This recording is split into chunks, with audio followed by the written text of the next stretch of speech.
Hello, welcome to tonight's Avid Bookshop author event. My name is Rachel Watkins, and I'm Avid Bookshop's Operations and Events Director here in beautiful Athens, Georgia. We're so happy to virtually host Addie and Joe in celebration of two brilliant books tonight.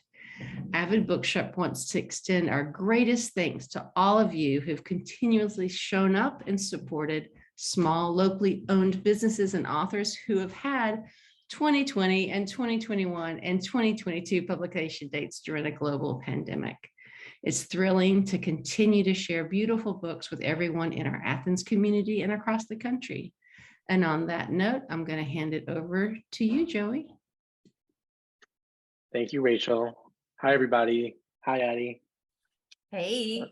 I'm so happy that we're all together tonight.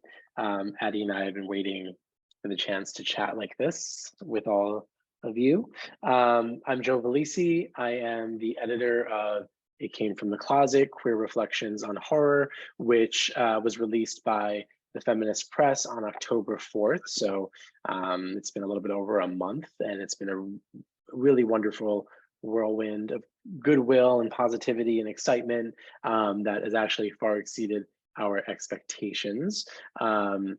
Addie is one of the contributors to It Came from the Closet, which we will dive into the book and Addie's contribution, which is a wonderful essay on Dead Ringers, the Cronenberg classic. And Addie is also the author of the incredible Unwieldy Creatures, which is a queer, biracial, non-binary reimagining of Frankenstein. It's an incredible book, so I'm super excited that we get to discuss it and dive into it a bit.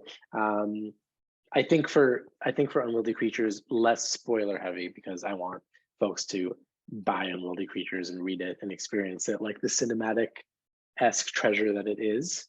So yeah, Addie and I are just gonna have a geek out over queerness and horror, and Addie and I actually chat most days of the week these days. We've become good friends through the process of the editorial process of It Came from the Closet and the release, and just, you know, it's one of the happier products of the Twitter age is, that we became buddies, and now, you know, are real life friends, which is great. Yeah, anything you want to say, Addie, before I push us into a bit of chit chat about Unwieldy Creatures? No, it sounds perfect. Nope, you did an excellent job. Do you want to let everybody know where you're zooming in from tonight? Oh yeah, so I lived my entire life in Houston, Texas until about this past July, and now I am here in Richmond, Virginia, getting to experience multiple seasons for literally the first time in my life as a resident of the place. So and I moved here because I'm now teaching at William and Mary. So yeah. Awesome. And see if we can get a better view of the graphic on your shirt. Oh, yeah. And so this is Frankenstein quote, but it's a heart. It says, "Beware, for I'm fearless and therefore powerful." And then Mary Wollstonecraft Shelley at the bottom. Awesome. Yeah. And obviously you have to show everyone. Oh, all right. I'm wearing like a Dawn of the Dead disco.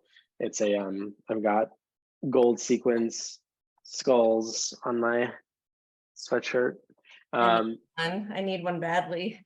Maybe I'll send you one. I was never one for skulls, but then Braulio Amato, who did the incredible, dare I say, immediately iconic cover art for It Came from the Closet, stunned me yet again when the final proofs came in for the back cover, and we had this super queer skull. So I'm now a convert to queer skulls. And so when I saw this, I thought it was very necessary for book season. And I'm zooming in from New Jersey, a town called Palisades Park, which is actually my hometown. My husband and I moved here at the beginning of the pandemic. Our son was about to be born in Oregon via surrogacy, and we, through just the craziness of the pandemic, we decided to be near some grandparents and some family during the pandemic, and we've stayed put for now. So I actually live like a block away from my old high school, which is funny.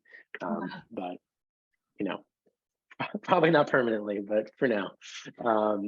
Yeah, cool. So Addie, I would love to just chat a little bit about Unwieldy Creatures, if you're okay with us starting there. Can you tell everyone what the inspiration was for this novel? I'm really curious about, did you always have in the back of your mind that you wanted to do sort of an intertextual thing with Frankenstein? Was it always a favorite book of yours? Did it start out as something else and then it clicked for you that you could sort of recast Frankenstein in this way? I'm really curious to know, like, both as my curiosity as a writer, as a lover of horror, and also somebody who, like, intertextuality is like one of my favorite things in all forms, even when it's probably not technically intertextuality, but I look for conversation between existing art and new art all the time. And for me, this is one of my most, this is one of the most exciting facets of the intertextual. So yeah, give us sort of the origin story. Yeah, so I have been really enamored, obsessed, fixated by Frankenstein since I was a sophomore in college. I took a romantics literature course, and it was one of the novels that we read in that course. But I will say that I'd always been, I shouldn't say always. I mean, when you're 19, like, you haven't lived that long. But when I was a senior in high school, I really fell in love with The Color Purple, which is also an epistolary text. We had to do some sort of final project on any novel we want. And I'm going to say this just also because this is happening in the world again. And I was like, oh, I'm just going to pick something from a banned books list because those are the best books. I have no idea where that idea even came to me, but The Color Purple was sort of intriguing to me. And so I would say these are like two very informative books for me in very different ways. So with Frankenstein, I actually didn't come to class the day it was discussed. And this was back in the 90s, where you actually still had to go to your professor's office and they would orally deliver the lecture notes. And so that's what happened. And he, later on, he told me that I had remembered this wrong, but whatever. So he had told me this detail where he said that, Mary, and I think this is actually true, where he said Mary Shelley refers to the creature like as the creature until society turns on him. And after that, she refers to him as a ogre, daemon, wretch, fiend. I found that, so that was like kind of like the first nugget. I found that really fascinating that Shelley had literally transformed the creature into the projections that were placed upon him by society. And as a biracial person growing up in the 90s, in which biraciality was incredibly stigmatized, I really connected to that idea. I really connected to the way that the creature sort of stands in for the other. I found his story like really moving and sympathetic. The other thing too I connected to was his literacy narrative, because I was raised by my Chinese father, who never really taught us Mandarin, save 3 or 4 words, but he was incredibly strict, and so we were only allowed to be around his world that was filled with Mandarin. So I really related to that, the way that the creature sort of has to eavesdrop to kind of learn language. And then the other 2 things had to do with facing maternal abandonment that I hadn't really been fully conscious of. So I really liked the abandonment narrative. I've always seen Victor as the mother who abandons his child. And then as an identical twin, I thought the way that Shelley sort of creates this really interesting dualism between Frankenstein and the creature in a way that's very unexpected. They even sort of say almost the exact same, they almost use the exact same language to talk about how the beauty of nature has like spurns their their internal struggle. And so I, as not just an identical twin, but as a twin whose twin is like, we have a very different twin relationship than most of the twin relationships that are constantly publicized or found to put in the news or mediatized. I just really related to that duality. So that was sort of the beginning. And then I kind of, I was really interested in it. And then I sort of let it go because I was in college and just, going about my early 20s life. And then Frankenstein 2 was when I was 28. And I had just gotten out of this really, really difficult breakup with a narcissistic painter who he and I were actually supposed to collaborate on a painting show, Frankenstein. And then our breakup sort of blew all that up. And so as I tell people, and then I decided to read Frankenstein as a self-help book.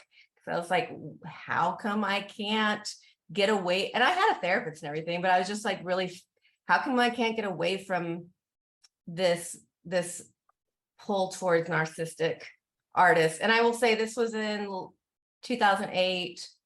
We were not using it that word quite the way we use it now. I mean, it was still something that we thought about, but it wasn't just this kind of like obsessive use of this word. So then I just started like reading through Frankenstein to understand my relationship to narcissists and how I could, extricate myself from that dynamic. And while I was reading it, I thought, this would make a really interesting dance adaptation.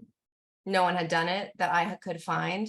And there was a choreographer, Dominic Walsh, whose work I thought was really interesting, but particularly he had done an adaptation of Titus Andronicus. He had done an adaptation of, Amadeus's life. He had done Romeo and Juliet. So I knew he had the interest in like intertextuality and literary adaptation, but we didn't know one another at all. So I pitched it to him cold.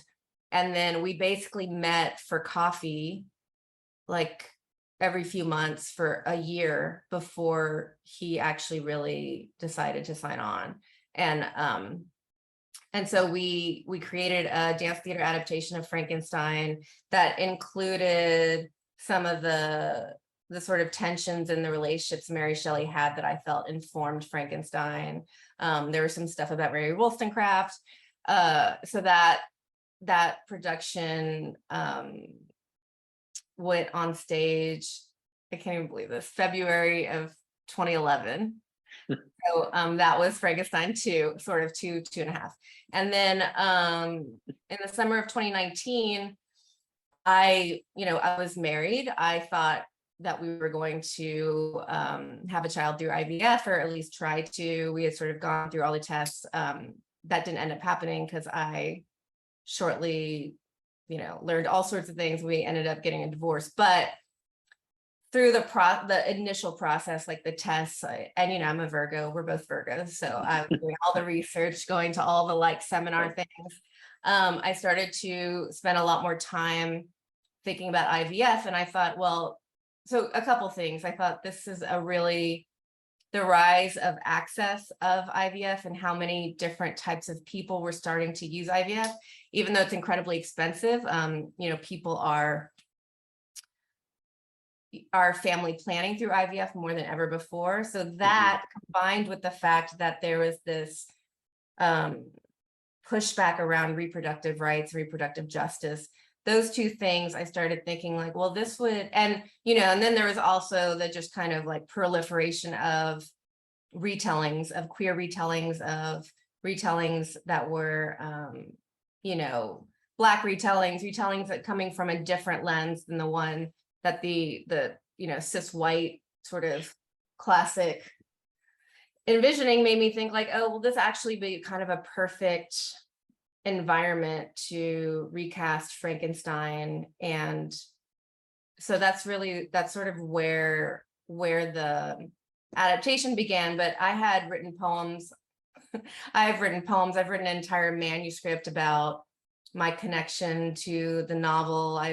I typically buy every possible Frankenstein adaptation. I taught a class on Frankenstein. So So this book has been really interesting because it's really come, it really came to life from over 20 years of some sort of like relationship to this novel. So yeah, so that's the story. Yeah, so it's been, for lack of a better, well, it's been gestating for a really long time, and you've been immersed in this particular story for quite some time, right? I think that's really important for people to hear, because I think that sometimes we think that ideas or concepts are, just so, like, you get it, it comes fully formed, and then you start to write it, and there might be some few for whom that luck is showered upon them, but I think that generally speaking, you really have to have the seed of something, and it has to grow for quite a while until you realize that you have enough to sort it out in language, right? And to create it in that way. So I think that that's really important for people to hear, as both writers and readers. I'm curious about the voice in the book. Plum sounds, this might just be me because I'm looking for sort of the cinematic horror moment and everything. I want to know more about the voice in the book, because it feels sort of eerily tranquil and like a voiceover to me in a lot of ways, like you know what I mean? Like, it feels like the voiceover narration in a film in a lot of ways. And I'm curious, how did you achieve that tone and that texture to the voice? Because in some ways it's the voice of the novel that makes it feel sort of sustained or sustains the horror in some ways, like the lens. Does that make sense, my question? Like, it feels like you very specifically crafted a voice that feels like horror. It feels like it's of the genre, you know what I mean? That's Even really, yeah, actually, no one's ever asked me anything like that, and that is really interesting to me. Yeah. So, okay, I guess I'll say two things. One is that,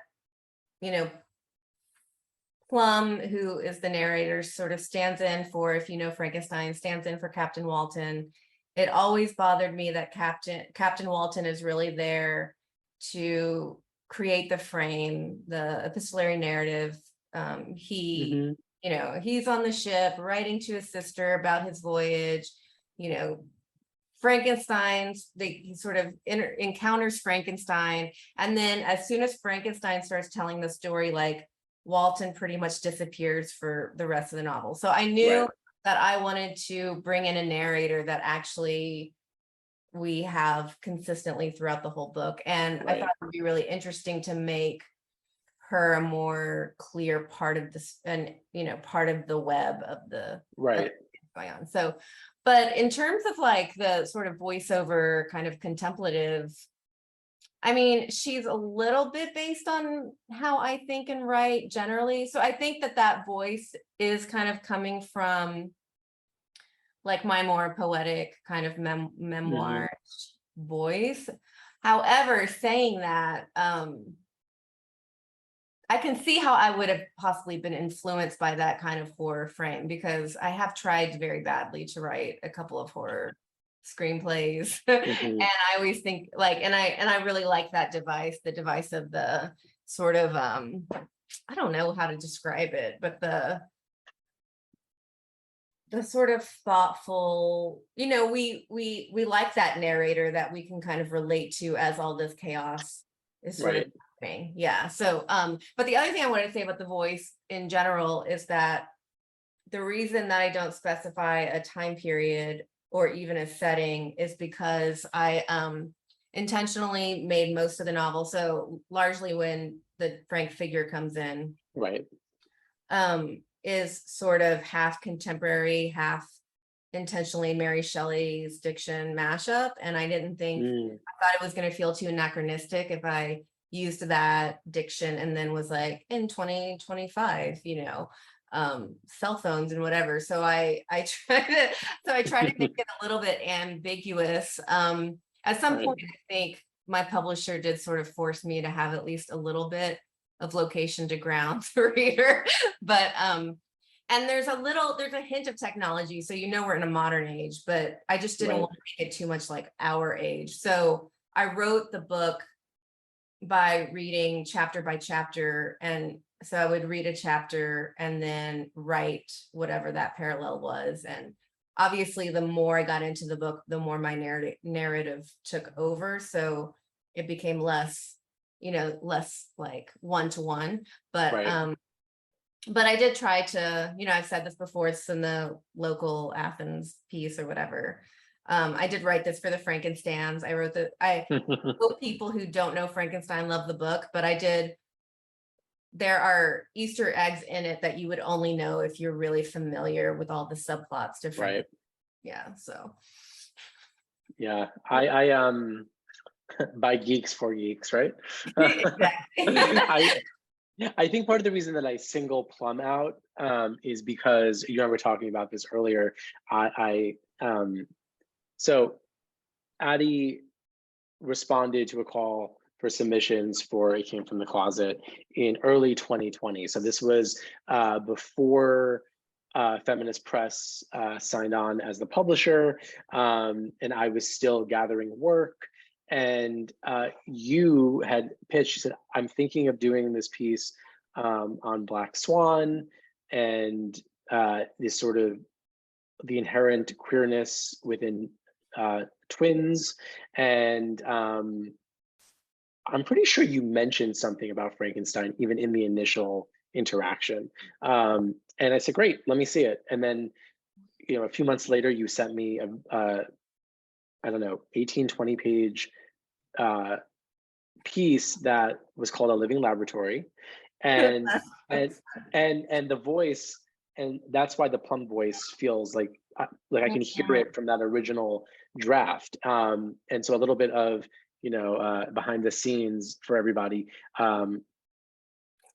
That piece became twin skin, however we're saying it, in the anthology, which is now a much shorter, like 7 or 8 page piece about dead ringers. So at some point, there was a evolution where the Black Swan piece became something else, and dead ringers came in, and suddenly there was a merging of ideas until some of those original ideas from Living Laboratory were pushed out and replaced by what became Twin Skin. I bring this up because you were were you between having written Creatures, or were you still working on it when you reached out initially with that essay? Because I think the reason why I mentioned Plum is because I hear, like, if I dug up the original version, I wouldn't be surprised if we found,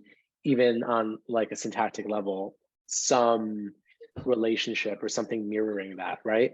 Which I think is also really important for people to hear, how you thought you were doing one thing and then you wound up doing another.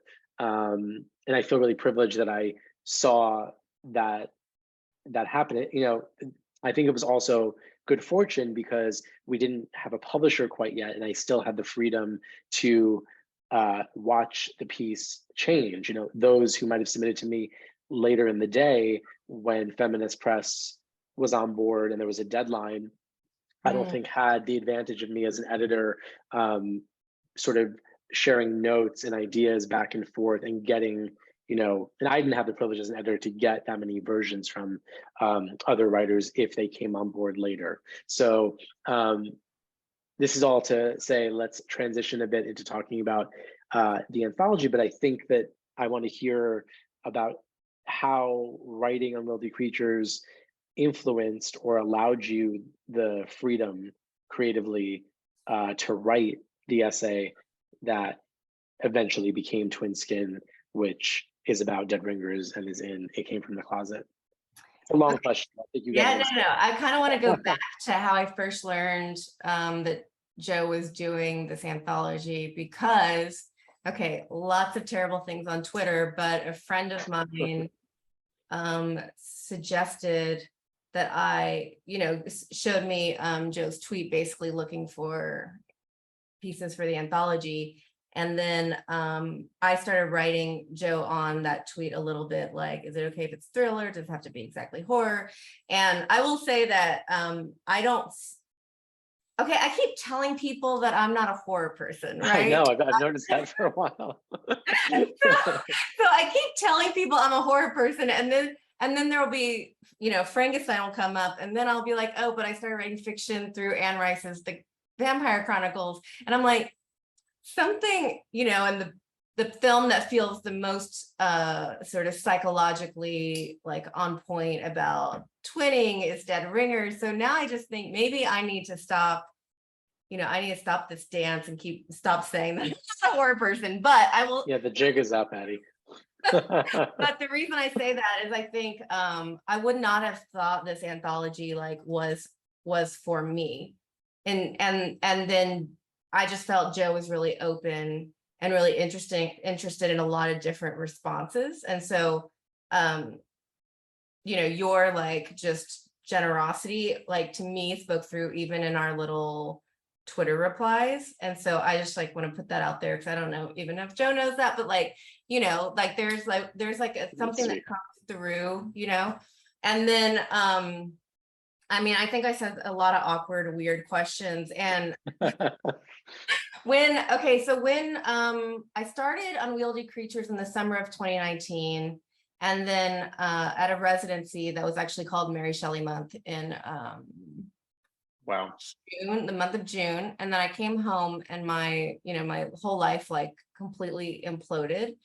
And then, so basically I went through hardest emotional experience of my life, the divorce, at the same time, literally neck and neck with the rise of COVID. And so then I just, and Anna, yes, we will get to this. I do need to talk about the AMC. So, and then, I started Unwieldy Creatures, and then COVID happened. And then for me, I just felt like COVID just felt so intense, and we thought everyone was going to die, and it was before vaccines, and I just couldn't write into that book. And so I took, which is not very common for me, and so I took this huge break, and I actually could that draft was a mess, and I think I even told you this in the email, because I was struggling so much with every part of it because of COVID.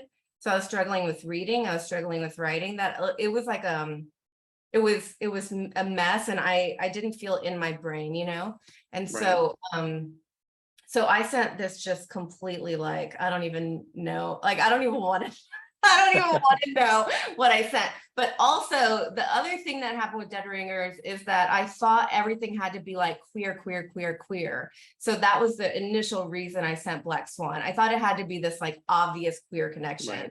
And I feel like we had a phone call at some point, and you had said it's fine, it doesn't have to so obsessively be both, you can move to Dead Ringers if you want. And I think something that I said, because I had to say it to a few other writers, and frankly I had to say it to feminist press at some point too, not in a negative way, but just that to me it was the writers are queer, so the work is queer. And that means the reading of the film is queer. So even if it's not oozing queerness, it is queer. And I won that argument, and I'm glad, because I felt that it allowed a lot of pieces to come through that may not have if I was you got to really hammer in that queer subtext. You really have to, you got to explicate it, and you have to, be as obvious as you can be. Give me as much low-hanging fruit. I didn't want that. I wanted a book of personal essay and connection to horror film that was through the lens of queerness, whatever that meant to the writer. So while there are some pieces that I think that are pretty overtly queer, whatever that means, right? There are other pieces that are just about queer as, queer equaling human being who is living a life and having an experience that connects to the horror genre in some specific way. So that's to say, yeah, I remember that conversation because I remember you feeling a little bit panicked that you had to sort of do something that was queerer and more obviously queer. And and that was really my stance. Like, the queerness is there, you don't have to. Yeah, which I think is really interesting, because I think at some point I did like a rewrite, and that's when I realized I didn't have to do that. I was like, oh, then I want to do Dead Ringers because this is really important to me. And then we had another conversation. The other thing too is I should say that I had this injury called a frozen shoulder, which was basically. You are talking about the frozen shoulder. I'm going to talk about, I'm just not going to talk about the other part, but which was a direct result of COVID, from going from, working out regularly to working not at all, and to being on the computer so long that I could barely like move my arm. And do you remember you were also in rehab stuff? Yeah, because I had surgery on my hip and my femur. We were having we were talking about how immobile we both were. Yeah.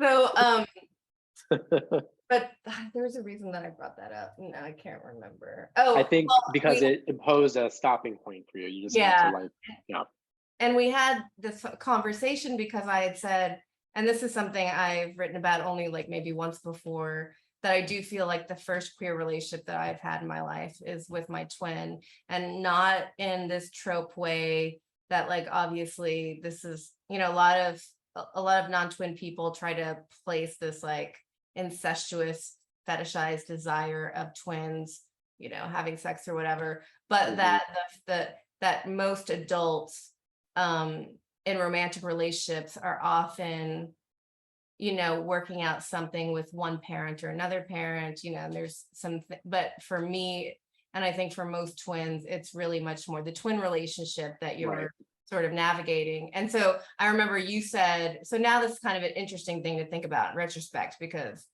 you said, I think this moment where you talk about the queer relationship being the twin relationship is really interesting. And I think that not being forced into this idea of like writing this hyper queer essay then allowed that read to come out in a more kind of organic way, Yeah. And the way you write about the brothers in Dead Ringers, you never like say their behavior is queer, or they give off queer vibes, or you just put it out there about your own twin queer what's the word I want to use? I don't want to say experience, but your own sort of meditation on the first queer relationship being the one with your twin. And then the way you paint the portrait and represent Dead Ringers, because there's sort of that like fingerprint of what you claim earlier about yourself, we then can just see it in Dead Ringers without you having to like remind us or say or try to convince us of it. It's just, you know what I mean? The reader can then look at it through that lens. Lens is the word of the night, but but they can do that because you've given them the tools to do it, but you're not insisting that they do it. And I think that that's a special thing about your essay, that somebody could, think about the film in this way they probably haven't before.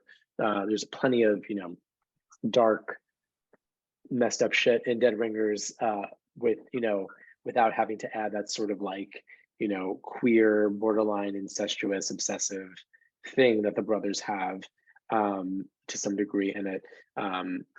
And yeah, so I like that you sort of set it up so the reader can experience it that way, or not, because it's ultimately about your, I really love that.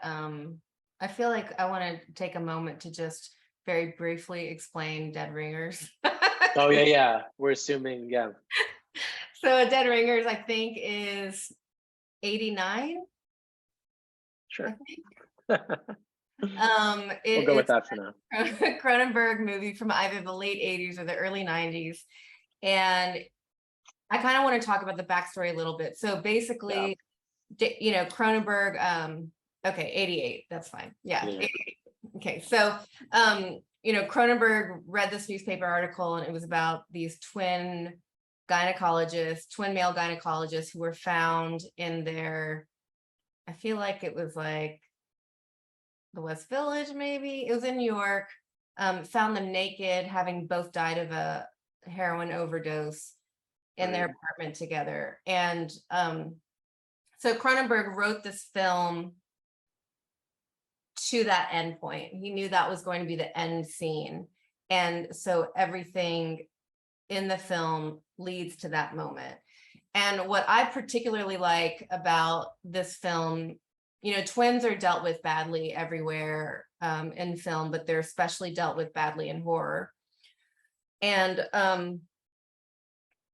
Jeremy Irons plays the twins, and I say this in the essay, but he's been interviewed and he says that he played, one of the gynecologists on the balls of his feet and the other on his heels to distinguish them. And I just think that the way that Cronenberg sort of shows them this, this tension between enmeshment and individuation is very much a real thing for twins. And I think he just leaves the complexities there, and he doesn't, sort of make them so literal. And he doesn't, like, I don't feel this is a movie by a non-twinned person creeping on twins. You know what I mean? It feels, not that Cronenberg is a twin, but it just feels more attentive than a lot of the things that we have from like the twin trope genre. So yeah. Mm-hmm. Because it's always like those twins, especially in horror, it's almost as if you're dividing one character into two, and then they are never as developed or as dimensional, right? Because they're sort of seen as two parts. Their pair meant to do something to some character, right? And I think in this movie, you really see them not just interact with one another, but one is fighting for individuation, the other one is fighting for enmeshment, rather than them both just being sort of obsessed with each other and sort of, So I really appreciate it. And there's really I can't think of any other film. And it still relies on tropes, right? Like it is like a horror thriller sort of film, but I can't think of any other film that I think like lives in the complexity of it and doesn't sort of reduce it to some sort of voyeurism. Right. I mean, I'm sure they exist somewhere, but that films I haven't seen, but not the sort of. I mean, we can also be frank and say part of that reason might be because they're male twins. It removes a layer of that fetishization that happens with female twins, right? And so I think that's probably part of it. I think I mentioned to you last time we had a virtual event that Rachel Weisz is playing the twins in a gender swapped, I think Amazon series version of Deadbringers. I'll be curious to see if, a series can do more anyway, right? Because you have more episodes, but I'll be curious to see if they account for that somehow, right? Like if they think about whether or not they're going to consciously avoid some of the more misogynist female twin tropes. I don't remember you telling me this, so either you didn't tell me or I totally blocked it out because I don't remember this at all. I think I did, but it's okay. A lot's happened since then. But speaking of a lot happening, something that I think is really interesting that I didn't even really think about until you started describing where you were physically and emotionally at the beginning of COVID, is that I think that aside from a few pieces that were written prior, the bulk of these essays were written in nothing is post-COVID, right? They were written in a COVID world. And I hadn't really thought about it in that way. And though some of the essays do directly touch on it, I'm thinking of Caro Narby's incredible essay, Indescribable, in which they tell us that they are being hospitalized at the beginning of the COVID pandemic, not with COVID, but with some other issue. And they really ground us in time and place in that respect. And so many of the essays look backwards in order to look forward, which great essays often do. But when I think about it in that time frame, it's like we were all living through a horror movie at the time that these were being written and compiled and curated. And there's no way to quantify it, but it's so interesting. I mean, maybe I want to sort of informally ask every writer, sort of how the framing of the time we were living in and the fear that we were all sort of sharing influenced the way these essays were written. So I really like that you were thinking about the fact that, obviously the context of what we're going through at any given moment is going to find its way into our work. But I think that COVID was so specific and so scary, but I hadn't yet thought that it probably influenced something about, it might be part of the reason why I think that as different as these essays are, because they grapple with such different things, there is a cohesive sort of like vibe to them. And I wonder if it is kind of the COVID of it all, that weird, quiet, locked up in our houses, afraid of our neighbors and afraid of breath and afraid of, just these basic things that feel like zombie apocalypse that we were all carrying on our shoulders while we typed, some of us on our frozen shoulders while we typed, if that makes sense. So I like that you brought that up. I kind of am curious, maybe this is too much to ask you about how you chose submissions, but I was wondering because you were taking submissions during such a difficult time. Yeah. I assume that, I don't know, I guess the question I have is like, could you see like maybe work that just like was pretty unpolished, but you were like, okay, this is a really hard time for everyone, and I can see that there's something in here that I can help coax up. Like, how did you sort of make those wagers as you were reading submissions? Because it sounds like you got, even for a time where it was really hard for a lot of people, that you got quite a lot of support for this. Yeah, I think between submissions and pitches, if I'm gonna lump them together, it was 240-ish, if I remember. And there are 25 pieces in the book, mine included. So 24 plus my piece. Yeah, I mean, and I don't think that I thought about, in the moment, I don't think I thought about the COVID of it all and the impact it might have had on people's work, which is kind of funny that I didn't think about that. Maybe because at the time, it's easier now to think about it in retrospect, but I think at the time we were all just in it, so it didn't feel like anybody had necessarily any special perspective or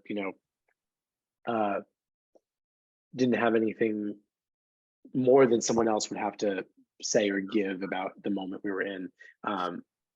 Apart from Caro's essay, which is very specifically grounded in that moment, the backdrop. But in terms of just, I think what you're asking speaks to my gut as an editor, and both an editor and a Virgo, as Addie likes to remind me about my Virgo status. And the answer is yes. Some pieces were very much fully formed, but there were definitely some work that I just saw the promise and the potential in, and knew, if I was gravitating towards like a very specific image, or I was gravitating towards a particular piece of the text, or if it was something about even the choice or the approach with the horror film that the writer was writing about that just kind of surprised me and grabbed me, I got a lot of wonderful writing, really wonderful writing. I think I got like 3 beautiful, totally publishable pieces about Nightmare on Elm Street Part 2. But then Tucker Lieberman's innovative, like smack in the face of a piece about Elm Street 1 showed up, and that one was long and kind of unwieldy. Tucker wouldn't mind me telling everyone that, because there was a lot of, like, I know I have to cut this down, but what do you think? And I said, I want this thing that surprises me, even if it needs to be reined in a bit, right? So there was definitely work like that. Yeah, I had to make the choice to like say no to beautifully written coming out stories that used, horror as sort of a frame or, a lens, because I didn't want a book that was, there's definitely coming out stories in the collection, but I didn't want a book that only had one particular kind of queer experience, right? So it was kind of when I knew, but I definitely, there were a few diamonds in the rough, and I, don't want to discuss the details of the process and the craft for some of the writers, but I think that those writers would agree that I sort of lasered in on moments and said, if you can come back with some more writing about this, then I think that I will, have a case to include this, right? So there was some of that. And then there was, some work that just came pretty much fully formed and was done and just needed a little bit of polish and a few notes. But and I loved working with those essays as much as I loved working with the essays that needed a bit of coaxing. But I just knew there was no piece that I thought had promise that I asked somebody to do work on that didn't make it in the book. Yeah. So I credit that mostly to the writers for listening and communicating with me, pushing back when necessary, but accepting the feedback when it made sense to them. But also a credit to my instinct that that the thing that I sort of, smelled in the essay was the right path, and they went on it. So yeah, I would say there's a good number of pieces that fall in that category, but and then there are pieces like yours where I had sort of a wealth of writing, and we were able to look at drafts together and see that, like a wonderful Frankenstein's monster, you could suture some of those parts together, and then suddenly, whoa, look what just happened by putting this paragraph from here and this paragraph from here, and it just worked so beautifully, right? So but that definitely takes but that has to be like a reciprocal thing, right? Like it couldn't have worked if the writers were not receptive to and interested in doing that work. And I have to say I got really lucky, because every writer was really interested in, everybody was so excited about the book and wanted it to exist. So I think that enthusiasm also, you can attest to that too. You were so excited. And I was so excited, It was really fun. So actually, it was really fun. Yeah. Yeah. So before we have to go, I think you have a question Anna to is answer. asking me Yeah. about, have you seen the AMC Interview with the Vampire remake? And so I kind of want to just spend a little bit of time talking about. You've been an evangelist for that. You've been telling me to watch it. I haven't seen it yet. Okay, so first of all, I was obsessed with the Vampire Chronicles when I was a teenager. I didn't read all of them because at some point I feel like it got a little bit out of hand, and so I read like the first 5 maybe. But I will say that I feel vindicated having had to suffer through the Brad Pitt, Tom Cruise film, which is like enjoyable as a B movie, but didn't really satisfy the fans for obvious reasons. Tom Cruise makes a terrible Lestat. But I am completely obsessed with this series. I was very, very unhappy when I realized with the finale, I sort of knew where it was going, and I was like, no, because now I have to wait. But it is getting renewed, and it's incredible. For those who haven't watched it, who know Interview with the Vampire, they make Louis Black, but they also integrate race throughout the storyline. And so that part, and then they make Louis and Lestat an actually like very clear queer couple. So this is leading me to say, Joe, what do you think? Something is happening around queer horror, both. I feel like there's something in the air, not just with, what's happening textually, but also what's happening with pop media. And so I'm wondering what do you think is happening there? What are you observing? Good question. For me,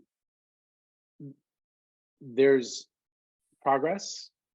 It's not enough and it's not fast enough for my taste, right? A bunch of Ryan Murphy shows is not quite enough for for me.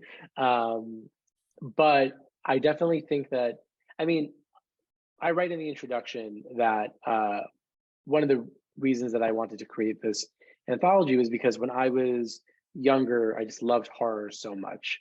And it was part of my life. I was the youngest of 4 kids. My dad loved horror, and we were raised on horror movies. And it was kind of the one thing that felt masculine about me.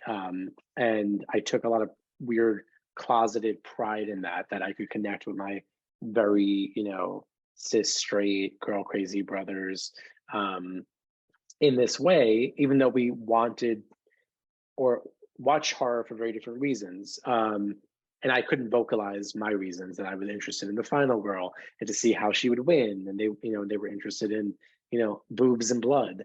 And it was a very different thing. So as I got older and I, came into my queerness and was living openly, I just felt like I don't know. I felt like I thought I had to give it up. I thought that queerness and horror didn't have a relationship. That I understood that queer coding, existed, and that films were always gesturing towards, or many films gesturing towards it. But I didn't think that it was for me, and that I had to like willingly, put away childish things. And then I slowly realized through, the gifts of AOL chat rooms and forums, and then going to college and meeting real life queer people, that horror was very much part of the culture. And there was an enthusiasm, an unironic love and passion and zeal for horror. And so I think what's happening, this is all to say that I think that media is catching up to something that's existed. I'm sure part of it is because there are, we can't discount how many creatives we lost to AIDS in the 80s and 90s, and who knows what kind of films and TV shows and art, specifically horror, would have come of that experience. But those who didn't make it through that particular horror movie of that epidemic didn't get to create. So I wonder about, we're missing a generation, and I wonder if now we're catching up because there is this love of horror. Horror goes through cycles and resurgences and renaissance, every few years. So now we have that kind of meeting queer creators and queer creatives, and now they're starting to meet. And so there is both an appetite for it, but there are also brains behind it and people who want to see more of it being made. So I'm sure that's a very fast observation, the last 2 minutes that we have. But I think that's what it is. I think that there has just been this beautiful, replenishment of queer creativity in the world that's coming, that's coming of age and is, out there making the content. Again, much of it monopolized by Ryan Murphy, it seems, but we're breaking out of that, and I think that there's slowly, it's beginning to, the domino effect is starting. So that's one of the reasons, I think. What do you think? Well, and I'm thinking also not just what we lost from people dying, but what we lost from then Reagan and et cetera. Oh, yes. Demonizing queerness. So then we had to sort of wait before. Yep. I do think like social media, YouTube, I think there are a lot of spaces technologically where people could just create work and get it out there, then Yeah. changed how we are able to see people of color, queer people creating Totally. in different ways. I mean, I'm really excited to see that this next wave of queer horror isn't only Ryan Murphy. So I think actually Ryan Murphy has, I mean, I think there's some good things about what he does, but I think he's also done a lot of damage in. Yeah, I agree. We could have another hour on that. But I'm. I don't bring Ryan Murphy up in a complimentary way. No, I know you. You know. So now we're gonna get like multiple definitions that go outside of this like one viewpoint. But I feel like we should. I think we're being kicked out. Addie and I think we actually needed 3 hours. Thank you everybody who came. It came from the closet. Queer Reflections on Horror would make a wonderful Christmas gift, as would Unwieldy Creatures, and you should buy them from Avid. Yes, and you buy should them buy from them us. for others. Bring them to Thanksgiving, you guys. Yes, talk to your conservative uncle about. Perfect hostess. Just show them this and say, what do you think? Just put this on the coffee table and just see what happens. Yeah. Oh, thank you guys so much. This is really great and I appreciate it. And we'll have it up on our YouTube after we edit it. Thanks, y'all. Happy Wonderful. holidays. Thank you, everybody. Thank you, Addie. Thank you, Rachel. Thank you. Thanks, Joe. Bye. Bye.